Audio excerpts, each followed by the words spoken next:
tulis di dalam blognya, dia bermimpi dia mati dan menjawab soalan mungkar nakir. Dia tak mampu untuk menjawab soalan mungkar nakir. Apabila ditanya siapa Tuhan kamu, dia kata aku tahu jawapan tu tapi tak mampu keluar daripada mulut aku. Kenapa? Sebab dulu dia suka melewat-lewatkan sembahyang.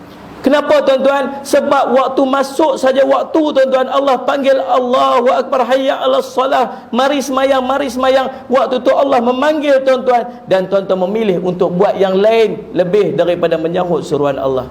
Tuan-tuan ada option. Tuan-tuan sedang melihat TV, sedang menonton TV, subhanallah, tiba-tiba Allah panggil, mai semayang saat, mai semayang saat, mai bertemu aku saat. Kamu memilih membesarkan TV lebih daripada kamu besarkan Allah. Kamu besarkan kerja kamu lebih daripada besarkan Allah. Kamu besarkan rumah tangga kamu lebih daripada kamu besarkan Allah. Kamu besarkan dunia kamu lebih daripada kamu besarkan Allah. Bagaimana kamu nak menjawab yang Allah itu Tuhanku dalam kubur bila ditanya oleh para malaikat? Tuan-tuan, masalli ala sayyidina Muhammad.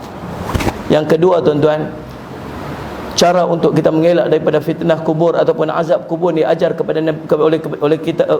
oleh Nabi SAW kepada kita ialah dengan beramal dengan surah Al-Mulk. Beramal dengan surah Al-Mulk mula malam ni. Saya minta tuan-tuan seluruhnya yang hadir pada hari ini, kalau tuan-tuan yakin yang tuan-tuan nak mati, kalau tuan-tuan beriman dengan alam barzakh, kalau tuan-tuan beriman dengan alam kubur yang kita tahu bahawa amal kita sedikit, yang kita tahu bahawa kita dosa banyak, tuan-tuan paksalah diri tuan-tuan, usahalah untuk membaca surah Al-Mulk pada malam hari sebelum daripada kita tidur. Tuan-tuan tak hafaz, tuan-tuan bacalah tuan-tuan sekalian. Jangan biar satu hari pun kita takut kita mati dalam keadaan tuan-tuan kita tak pernah bersedia. Kita tahu amal kita sedikit, kita tahu dosa kita banyak. Tuan-tuan sedang orang ajar dekat kita bagaimana cara untuk mengelak daripada fitnah kubur, kita masih abaikan betapa teruk dan dahsyatnya kita ni tuan-tuan sekalian.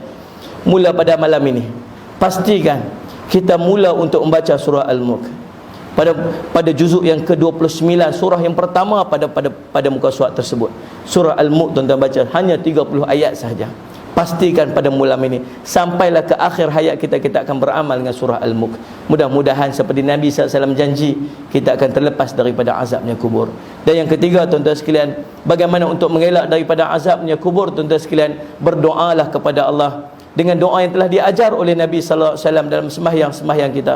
Allahumma inni a'udzubika min adzabi jahannam wa min adzabil qabr wa min fitnatil mahya wal mamat wa min fitnatil masiihid dajjal. Doa yang kita baca kata ulama pada setiap kali lepas daripada kita tasyahud akhir sebelum kita beri salam, innaka hamidun majid. Kemudian sambung dengan doa tersebut, kemudian barulah memberi salam. Mudah-mudahan dengan berkat doa tersebut Allah hindarkan kita daripada azab kubur. Dan yang keempat tuan-tuan, untuk pastikan kubur kita cerah di sisi Allah Subhanahu wa taala, tuan-tuan tolonglah untuk kita bangun bertahajud.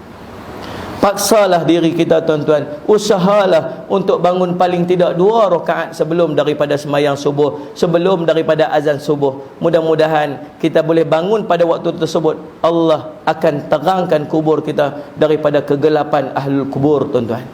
Mudah-mudahan sedikit daripada tazkirah peringatan di khutbah kita pada hari ini menjadi manfaat kepada kita tuan-tuan. Ambillah pengajaran, berusahalah dan berubahlah tuan-tuan supaya kita menjadi orang yang selamat nanti kita berada di alam barzah. A'udzubillahi minasyaitonirrajim.